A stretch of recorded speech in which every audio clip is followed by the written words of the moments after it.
Good afternoon, folks. Thank you for coming here today. This is, you can't hear me. We hear you. We hear you. We hear you. We can hear you for the first time. That's now 100%. More than that, I cannot do.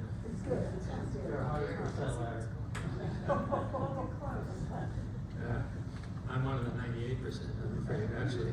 Anyway, I want to welcome you here to another in our ongoing series of Land Conservation Committee presentations, which started modestly back in the summer of 2021, and we have managed to keep it going, alternating with the Sustainability Committee. And by the way, it is the Land Conservation Committee, not as the latest Chanticleer would have it, the Landscape Committee. So maybe we'll have to change our name. Again. Okay. Can you say what it was back when Ray Smith started? It was the same committee? Yes, well, actually, Land Conservation Committee is the latest iteration of this committee's name. Originally, it was called the Millbrook Reserve Committee, back in the days when our main focus was on first of all, the Woodland Pond property that's eased, as an easement on a conservation easement on it, just below the cottages, extending down and past Beaver Pond. And then secondly, we're very concerned with the, at that time, nascent plans for a Millbrook Preserve, a joint town-village venture. I call it joint because the problem was, as is typical of politics, it wasn't joint back at the beginning. They couldn't get themselves together. So anyway, it all came to pass, and things seem to be running smoothly down there. And in the meantime, the committee has kind of spread its tentacles out a bit further, so Land Conservation Committee seemed to do the trick. Anyway, so today we end up having, we started out originally having a speaker, and then another speaker, and now we're up to 3 speakers. So, but together, they still only have an hour.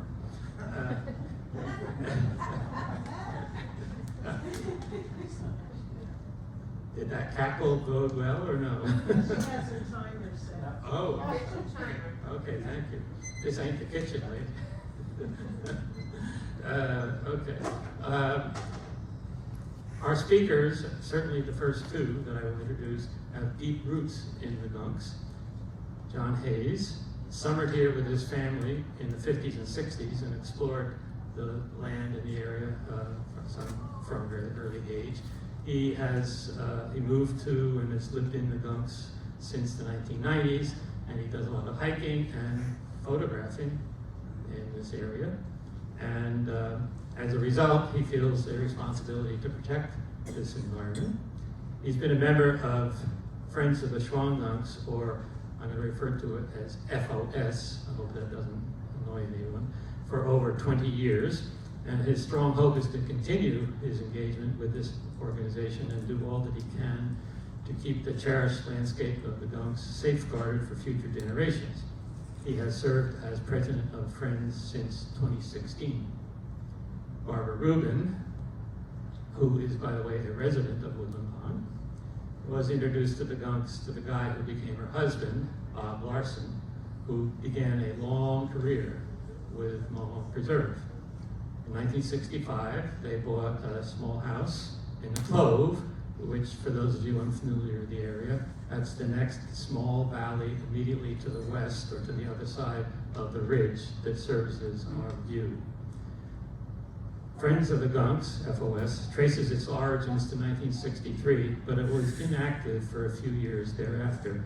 But in the late 60s, as development threats of various sorts began to pop up, Bob and Barbara got permission to reactivate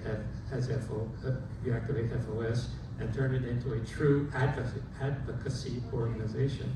And Barbara became the first chairperson, and thus began the fight to save Minnewaska from the proposed encroachments by Marriott.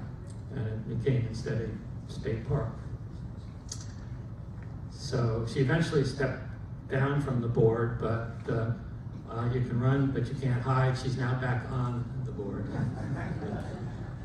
So, and our third speaker, who schlepped down from outside to the west of Albany, where she presently lives, is Sarah Johnston, and she was on the board of FOS and sometimes president from 1980 to 1991, and I remember her in my early tenure on the board. So I have so far eluded all possibility of being put back on the board.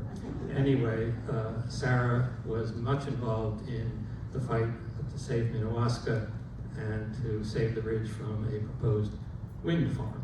So with no further ado, I'd like to ask John to kick us off. Thank you, Larry, and thank you, everybody. Thank you to Woodland Pond and the Land Conservation Committee. I'm John from Friends of the Shawangunks. The way the hour, start the clock please now if you don't mind. The way the hour will go is I'm going to put up a few slides on a PowerPoint, talk a little bit about the background of what we're constantly doing here with Friends of the Shawangunks. And then we're going to hit the pause button, and then Barbara will talk about some of the history, because there's no way to present FOS in any good comprehensive form without talking about the early days, which is critical. It's how I hate to think of how the ridge would look right now had it not been for the work of these two ladies and and the people that they work with, their comrades, shall we say. Okay, so anyway, I see a lot of familiar faces. There are some people here who are obviously who are Friends of the Shawangunks, and some who are board members, and some former board members. So for some of you, this will be a refresher course, okay? And for some others, it'll be sort of a primer. But hey, thank you, Land Conservation Committee and FOS kind of go together. I'm surprised. Tom, what took so long to get me in here? It's been something that we should have done maybe some time ago. But anyway, so let's start right into it here and say what. Okay, actually, we came back here with. Hold on a second. Let's see, Friends of the Shawangunks. Let's get out first so we have the sequence going here. Okay, so where are the Shawangun Mountains? Again, this comes down to the refresher course that you are, most of you who are residents here can basically look out your window and sit on your patio with your deck, your anything that overlooks the west, and you'll see our beautiful Shawangun Ridge right from Woodland Pond.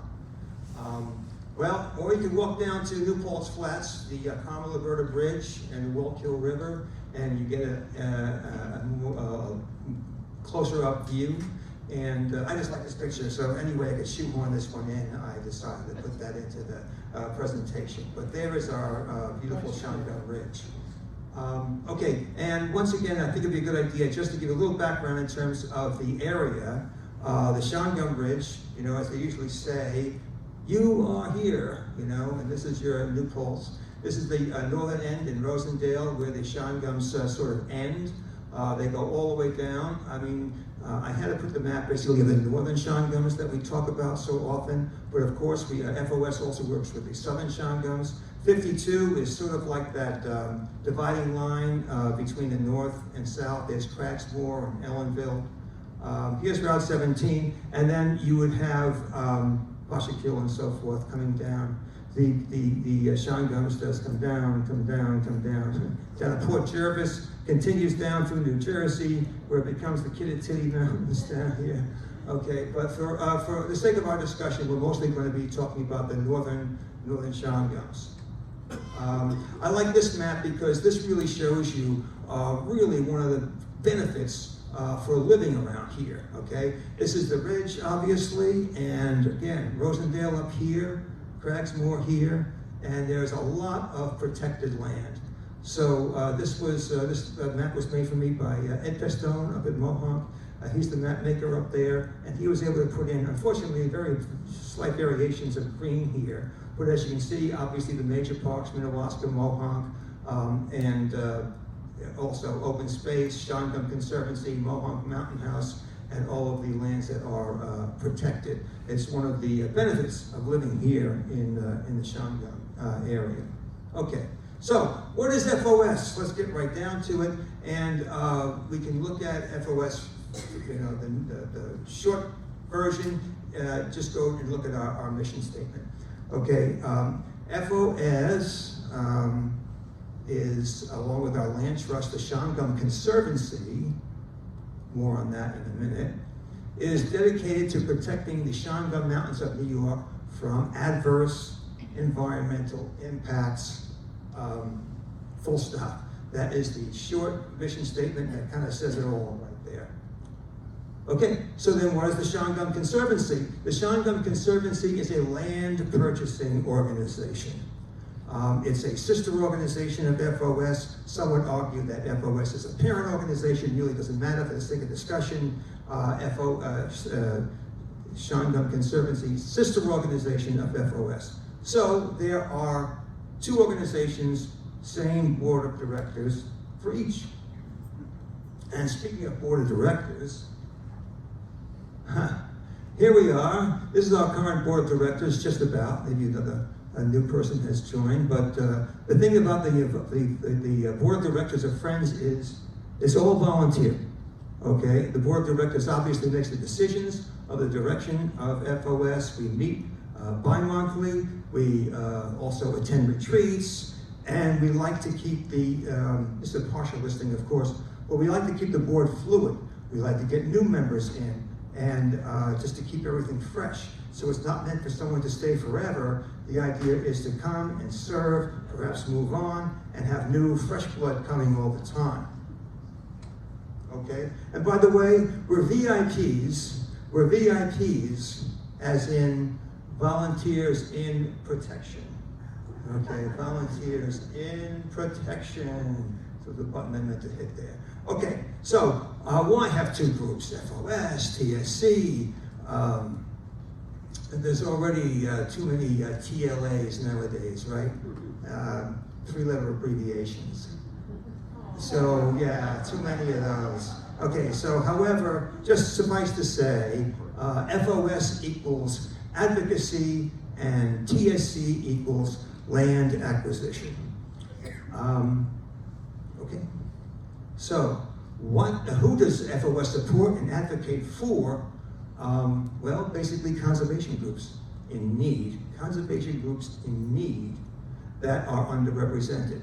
Okay, and this is what we will do. We will attend board meetings and planning board meetings. We'll do grassroots efforts. We'll do letters to the editor, letters to those groups, and I will read you, if you permit me, just from our web page on advocacy. We write letters, post signs, and speak out at administrative hearings, all in protest of any encroaching development that would have a negative impact on the unique environment and beauty that is the Gunks. It's kind of a mouthful. I'm just going to say it again. We write letters, post signs, and speak out at administrative hearings, all in protest of any encroaching development that would have a negative impact on the unique environment and beauty that is the Gunks. It goes on to say, we continue to push for rigorous land use controls designed to preserve the unique character of the Shawangunks. Okay, so that's what we will do. And by the way, we'll also litigation. We will litigate if necessary. We don't really like to do that. It's not our first course of action, but if need be, we will get in the trenches and do what we have to do, to protect the land. Okay, some recent examples of some advocacy group. Well, the Rusting Reserve, which was known as the Save the Ridge movement, was something that we collaborated with, which was a monumental saving of the ridge, which could have gone to development. The Deer Park Rural Alliance, not a lot of people know about. We've mentioned it in our newsletters. Down in Deer Park, southern Shawangunks, they've been fighting a huge fight against a behemoth of a development called the Dragon Springs, which we have supported Deer Park in those situations. We have done the letter writing, we have done the board meetings, we've done the planning board meetings, we have contributed to their cause and so forth. So that's Deer Park Rural Alliance. Town of Gardner Environmental Conservation Commission, we're working very closely right now, because if towns are not enforcing their zoning codes and they are enabling encroachment because they're getting lax or granting variances and letting people skirt around the rules, we're going to have something to say about that, and we're going to team up with the Environmental Conservation Committee, and again, attending town board meetings, planning board meetings, letter writing, and yes, litigating.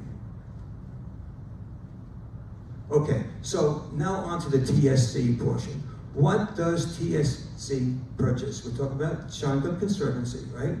The land parcels in the Shawangunks that are environmentally sensitive, strategic, vulnerable, and usually adjacent to existing park preserve land.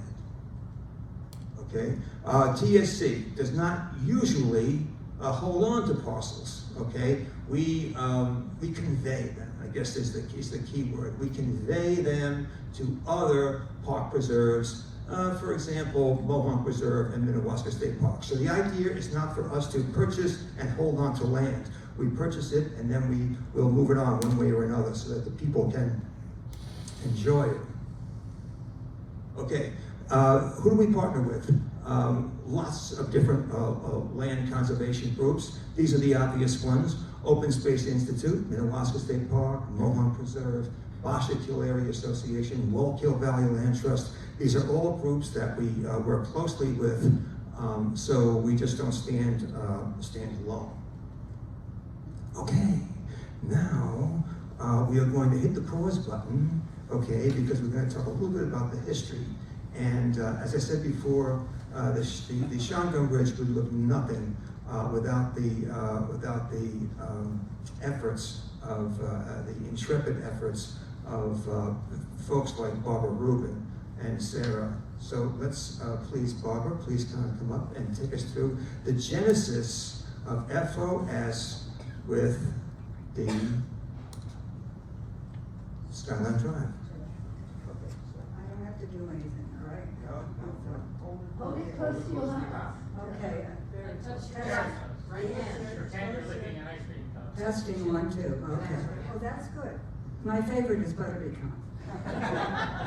So, Don't forget.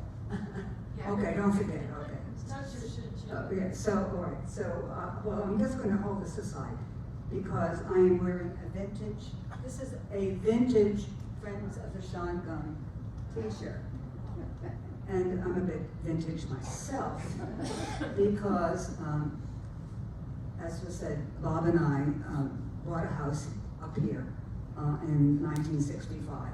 And he had already been coming in the 1950s as a climber. What I'm going to mention now is one of the ones that I know about, possible encroachments on the Shawangunks Ridge. And that was something that was called the Skyline Drive.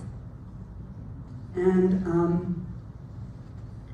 a proposal, an actual bill was proposed in Washington by 6 senators in 1963. They proposed that a Skyline Drive, now just imagine this from all of your porches and patios, Skyline Drive from Kitty Ridge, Pennsylvania, through New Jersey, all the way up to Kingston, New York, 1963. So local people, and especially the Smiley Brothers and Mohonk Mountain House, in their gentle way and very important way, wrote some letters, contacted people, and established a small group. At that time was called Friends of the Shawangunks Mountains. And in a way that I mentioned as sort of, when I say gentle, I mean not hard. What's going to happen? They started asking questions, letters that were sent. They asked hotel guests, they asked climbers, they asked avid hikers that had come up for many years to contact Washington. And actually, a letter from the Smiley Brothers said, write Franklin Roosevelt Jr., who was an assistant secretary. Excuse me, I moved to the other part. So I've got to get his title correctly since I used his name. Franklin Roosevelt Jr. was Assistant Secretary of State.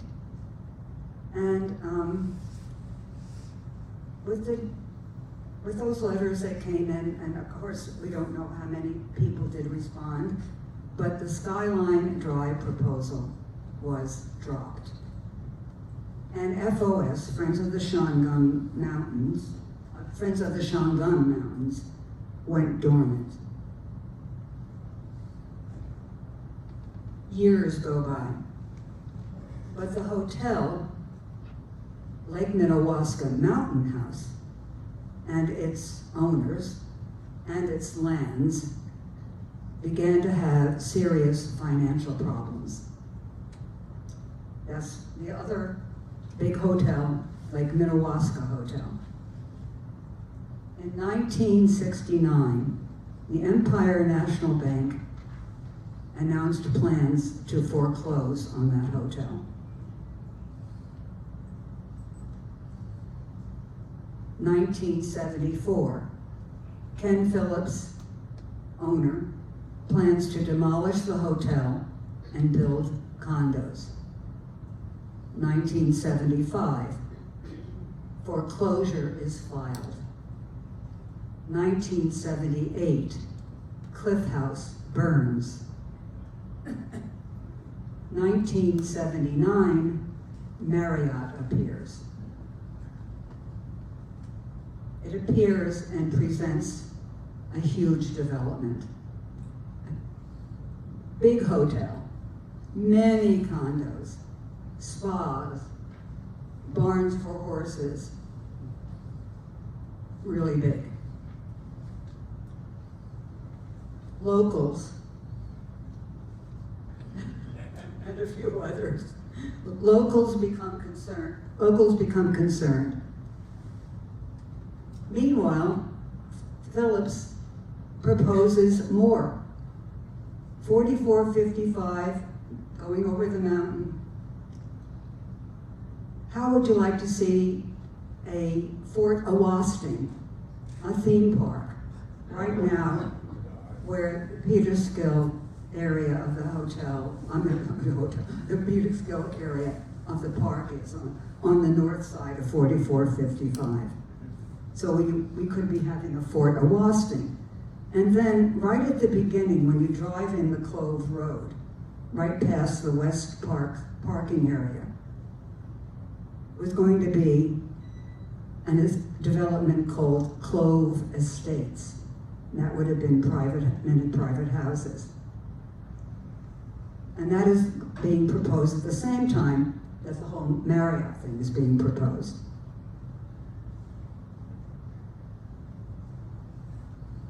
So here we are living in the Clove, and Bob Larson is working for the Mohonk Preserve, and he contacts Keith Smiley at the Mohonk Mountain House, because originally the Smiley brothers had sent letters down to Washington, D.C. He gets permission to reuse, or to use in a different way, the name Friends of the Shawangunks, and the word mountains is dropped. So now we have Friends of the Shawangunks. This is when a few of us, mostly living here, but also representatives from the Sierra Club. The Sierra Club got in very early. We get together, and this is where my memory's coming in. I remember sitting on the floor. There were about 5 or 6 of us sitting on the floor, and I think, I'm not positive, but I think it was at my neighbor's house, Estelle Parsons. She lived 2 doors, the equivalent of the door, 2 doors down. And we sat there and we began to talk about what can we do. We had to decide to go forward, and we knew we needed money because we knew we were going to need lawyers.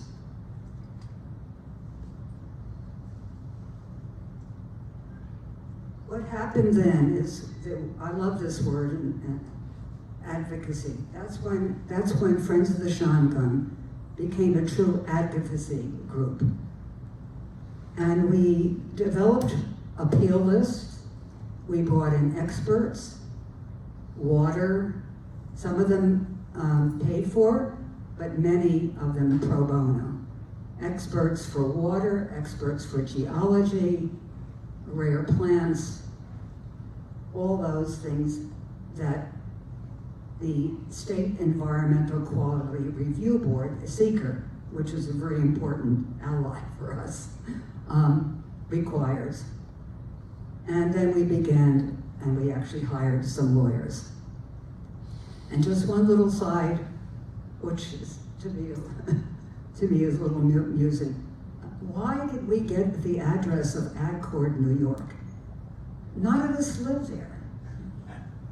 Nobody even had summer houses there that I knew about. It was because I taught in Ellenville. I was an art teacher in Ellenville, and on the way home, I could stop at the mailbox and pick up those valuable donations. And the last thing I'm going to say is, I remember the first donation that we got in the mail, and it was for $17. So I'm going to end there. We are beginning the fight, and John will take over, and then Sarah will come in, and she'll talk about the middle part, the big fight. Thank you. Thank you, Barbara. Thank you very much, Barbara. Sarah, I'd like you to please, if you don't mind, pick it up right now, because this would be your part of the show. And I did come up with an old FOS newsletter. This is from fall of '86. And by the way, this is when membership fee was $5.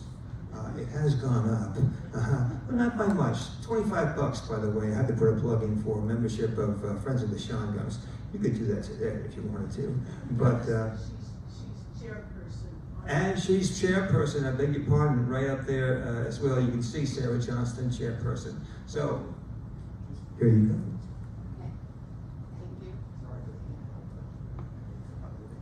Thank you. And people I don't usually use a mic like this, so when I forget, call my attention to this. First of all, I'm going to tell you a little bit, a speck about me. My parents moved to New Paltz in 1953 when I was 6 months old, and so I grew up here.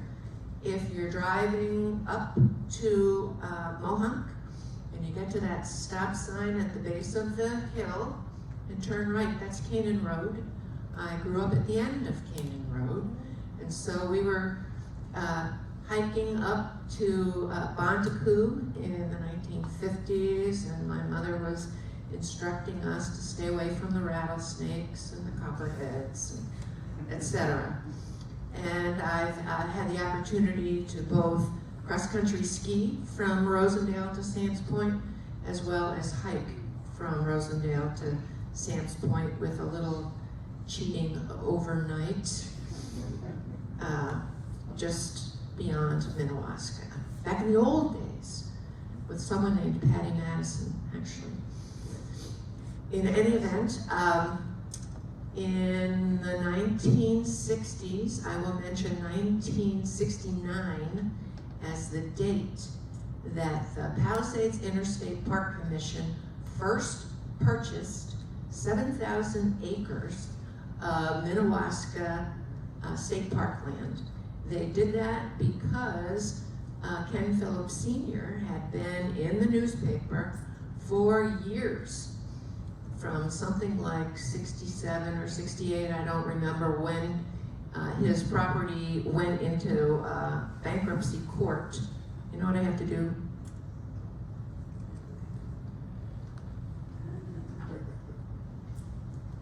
All right, now my pen's not falling down my back. Bankruptcy court at that time, and he liked to put his doings into the newspapers. So the bankruptcy court proceeding was carried in the newspapers. And in 1969, when the Palisades Interstate Park Commission, PIPC, they had just hired a new director who was Nash Castro, who became a central figure for buying land in the Shawangunks on the strength, really, both of his board and public sentiment. So one of the things that we did before the appearance of Marriott was really to advocate for that purchase. Just so you understand, the Shawangunks have been of interest to many, many, many people and groups and families for a very long time. So in the 1960s, it wasn't just Friends of the Shawangunks, it wasn't just Keith and Dan who were instrumental, it was the Nature Conservancy, it was the Appalachian Mountain Club, it was group after group, Sierra Club, and everybody really had to push state government officials to make that initial purchase. They liked the idea, but there was no park ownership. What did they do, however, when they bought that 7,000 acres from Phillips? Gave them some money to burn in 1969. So what continued? They continued to operate both of the historic hotels at the Lake Minnewaska area. Around Lake Owasting, there was a wonderful camp, summer camp. And Lake Owasting is actually the area of the first state purchase. So they had to negotiate with the operators of that camp, one of whom was actually the principal of my school, the campus school. And they did so. Then, as we continue, in 1979, after a lot of hoopla about bankruptcy, Marriott appears. It's a big development. 450 room hotel is proposed right at Lake Minnewaska, along with 300 plus condos. When you hear different numbers, just remember that things changed. And as we proceeded, I'm going to give you just one speck more of history. What happened in the 1970s? In the mid-1970s, New York State passed the open meetings law. What does that mean? That all of a sudden the public is allowed to, and public officials must allow the public to show up at the legislative hearings, at school board hearings, etc. This is new to everybody. What's the other thing that's brand new? SEQR, the State Environmental Quality Review Act. It was passed in 1976, and the state finally got it together to pass regulations for SEQR at the end of 1978, which bodes well for us because in 1979, here is Friends of the Shawangunks and others saying, hey, Marriott, and the Ulster County legislature, etc., they all have to follow this new State Environmental Quality Review Act. What does that mean? Oh my God, it means a draft environmental impact statement. This is new to everybody. And so everybody is scrambling to figure it out, how to prepare for it, etc. So that goes on in 1979. It continues into 1980, where we have hearings. What is Friends of the Shawangunks doing? What is the Ulster County Environmental Management Council doing? The Environmental Management Council, their existence was also created in the 1970s.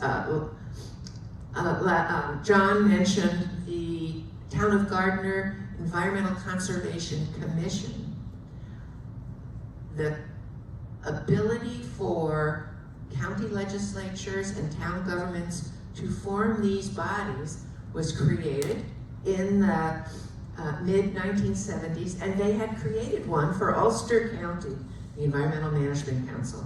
It was my first job out of college to staff that office as their single office person, and we were led by, I would say, largely our experts were college professors. Stephen Eggemeyer, Dr. Stephen Eggemeyer, SUNY New Paltz, geologist. Dr. David Strauss, I think he was biology.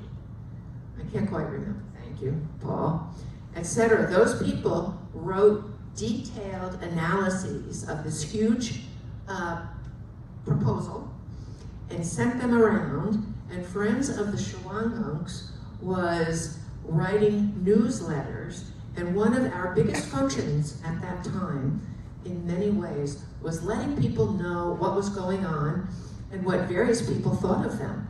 All of a sudden, people were thinking about listening to geologists and what they had to say, hydrologists and what they had to say about Lake Minnewaska and the fact that this huge development was going to drain the lake, or at least have such a huge impact that things would not be the same. And so all of this is coming to pass, and we would send out a newsletter, let people know, tell them what other people thought, tell them what we thought, and suggest to them that if they had an opinion, they should get their opinion to whomever at that time was making decisions. We were also thinking strategically. One of the key things that was, I think, our role was looking at the situation and trying to decide what we could do. And we did hire a lawyer. This guy was at the time young, ambitious, and did not require a retainer, which was kind of important for us because we didn't have the money. And he helped us through the process. He probably helped write the seeker law, actually, because he was at DEC at that time. In any event, we hired an attorney. We actually did hire some water experts and others, and we crammed the seeker hearing process with expert testimony. And the water permit hearings. If you want a water permit and you're big, in New York State, you actually have to get a permit. And unlike seeker, where opinions as well as information, expert information are tallied, they can just be, people can decide, like decision makers, like the head of DEC, whether they want to listen to that or not. However, if you have a permit hearing, it's adjudicatory. It is like a court proceeding. Then you must follow the regulations when you're making that decision as to whether or not the data that has been submitted by the applicant and other experts allows you to make the decision you want to make. And this is where we won, because our water experts were so good, with a great deal of input, that the permit that was issued by DEC said, oh, the hotel can only be 300 rooms and there could only be 50 condos. And then they made their fatal error, which was they said, this is, and conditionally, you have the opportunity to prove that there's more water for you to use, and you can then come back and we will allow you to consider the additional condos. Friends of the Shawangunks took that decision to court. It got thrown out. We probably filed half a dozen plus lawsuits over just the Minnewaska issue. We were many times joined by other actors. The Sierra Club, the AMC, the New York, New Jersey Trail Conference, all of these people who really were counting on Friends, because we were local, to supply the information that they could not. Why? We were all reading the Times Herald Record. We were reading the Poughkeepsie Journal. We were reading the Kingston Freeman. And we were reading everything that got submitted to DEC. And then we passed it on.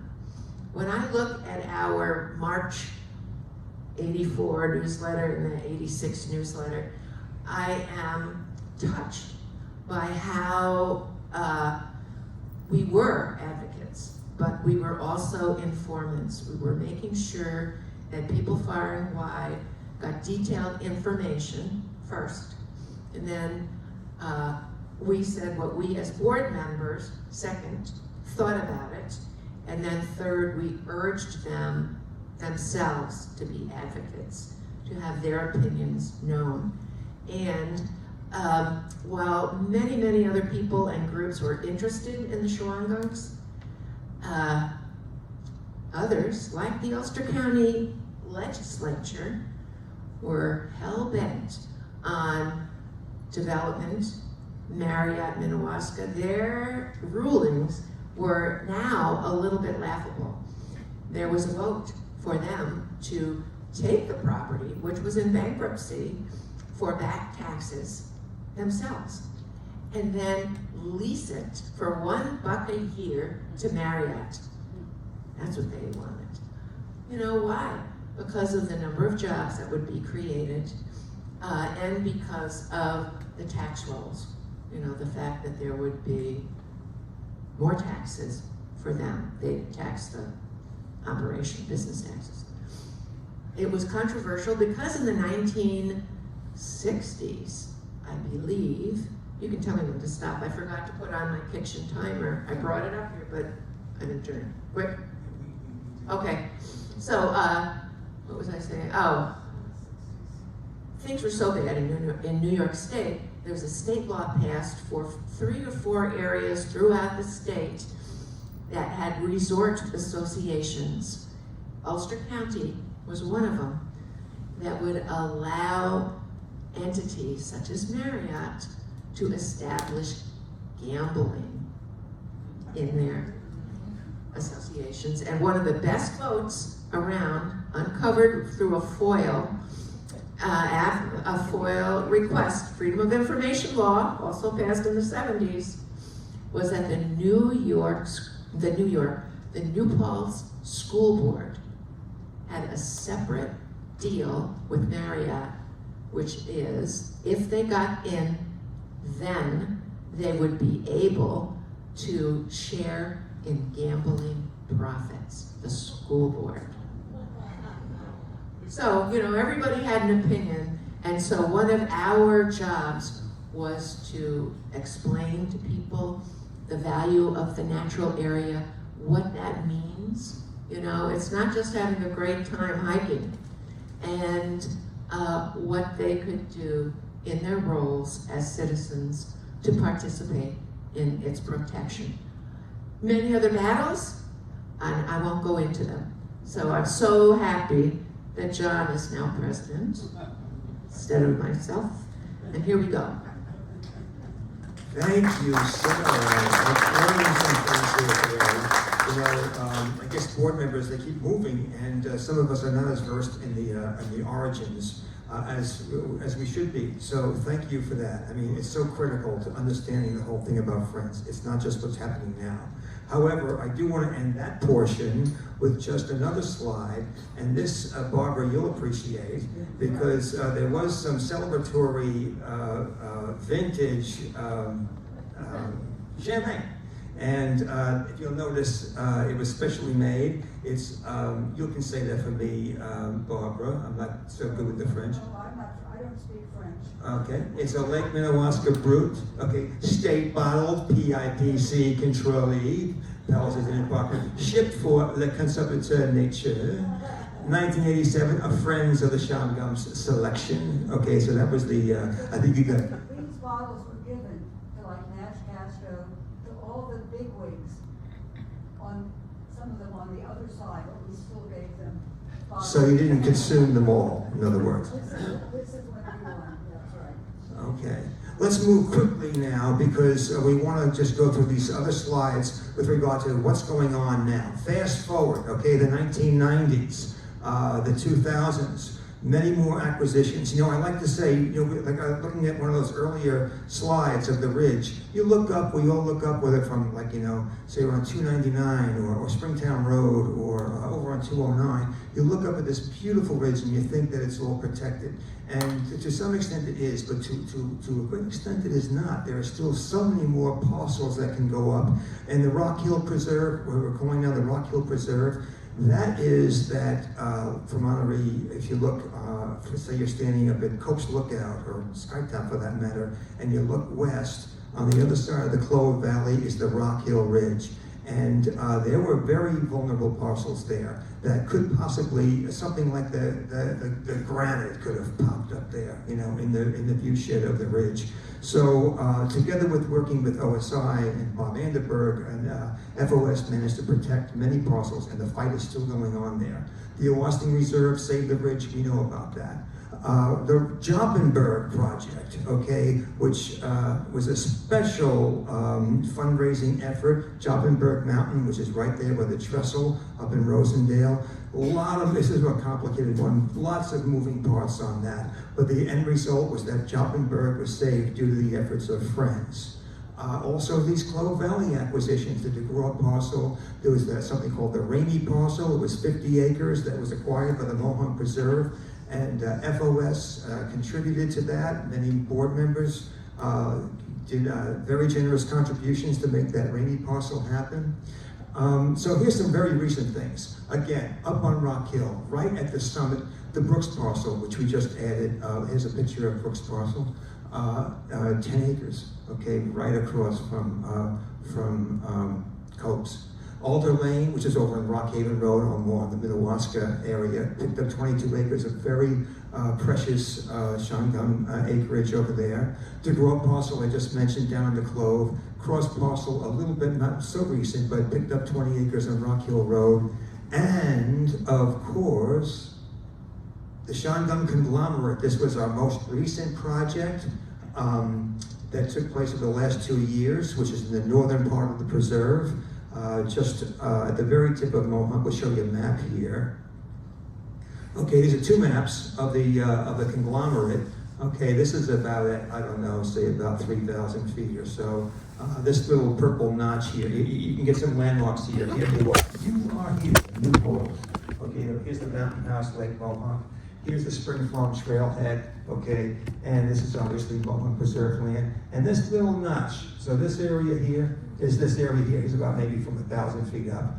Okay, so this is this. So here is this missing notch, okay? This is a group called the Shangung Conglomerates who live over on Springtown Road. They sold it to well, it was for sale, and the way it went down was, and this is important, there was the purchase price of the land, it was 71 acres. But it's never just that. Whenever you're in land preservation, you have an environmental study, you have a survey, you got title searches, closing costs, and so forth. So it wound up being $180,000.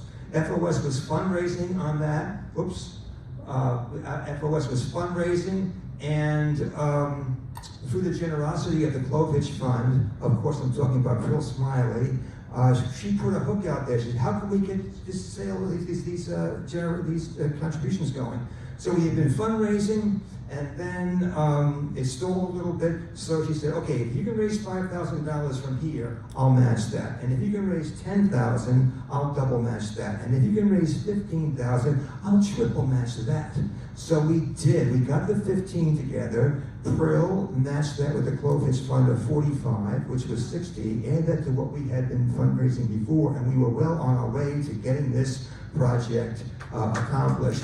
We raised about $90,000, and then all of a sudden, Mohonk Preserve, through their generous donors and benefactors, came up with the balance of the 50%, and then we had saved the Shawangunks conglomerate. So that was a really happy day, a happy closing, and that property has been conveyed over to Mohonk right away, and that is now part of the Mohonk Preserve. Okay, let's just say something about communication, if you don't mind.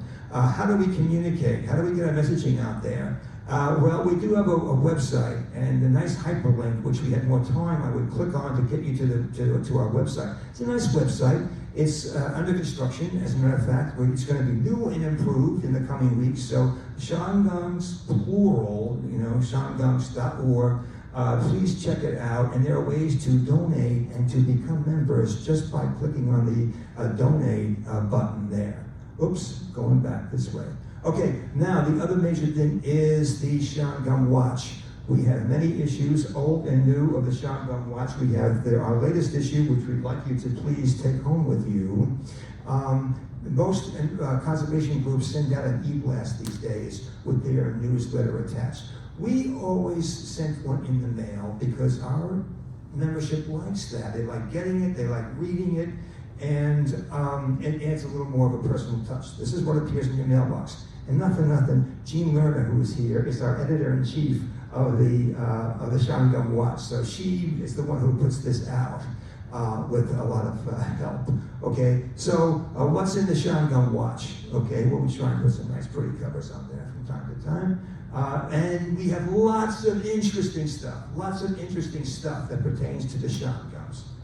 For example, well, it's a newsletter, right? So we want to give news whenever possible. And news, hopefully, takes the form of land acquisitions. Okay, not just us, okay, not just the Conservancy, but whether it's OSI, whether it's Wallkill Valley Land Trust, Mohonk, whoever's picking it, that would be very newsworthy, and we try and print that all the time.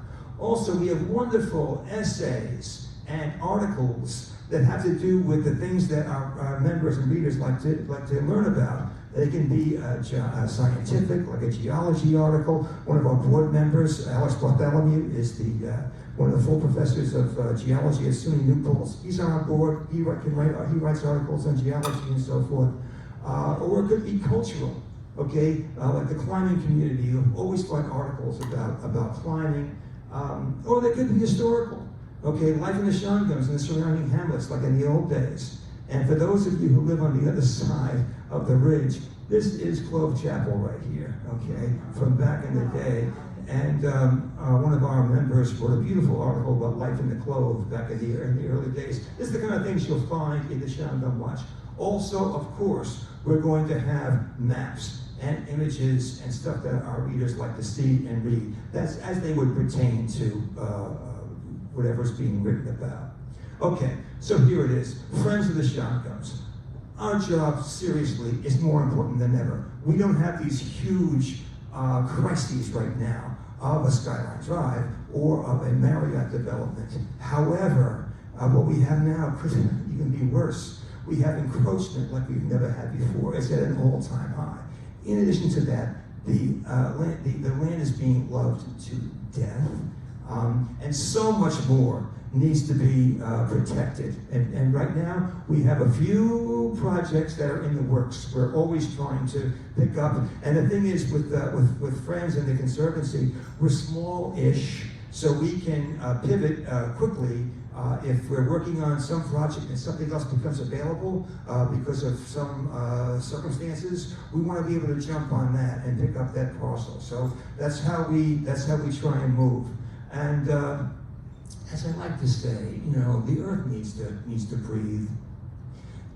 We're in the earth breathing business, I guess you might say. So we invite you to participate in that. So we'll take it right back to the beginning. What is FOS? The mission statement. FOS, along with our land trust, the Shawangunks Conservancy, is dedicated to protecting the Shawangunks Mountains of New York from adverse environmental impacts. Please join us. Okay? So, thanks everybody. That's what we have for that. Now, I know we've come right up on the hour. We were supposed to leave a little, thank you. Thank you. Well, let's give it a little bit more. Just kidding. We're up against the hour, but we did want to try and have some Q&A, so we can, if people feel like doing that. John, Sarah, Barbara, thank you ever so much. This was great. Filled in a lot of gaps in my knowledge, and you know, I was on the board for a while, so things I either never knew or had forgotten. A lot of forgetting at this age, but anyway. So, are there any questions? Yes. Sorry? I'll be like Donnie, you remember that show? What do you mean by encroachment? Okay, well, that's a great question because it can mean any number of things. It could mean just people building homes individually, or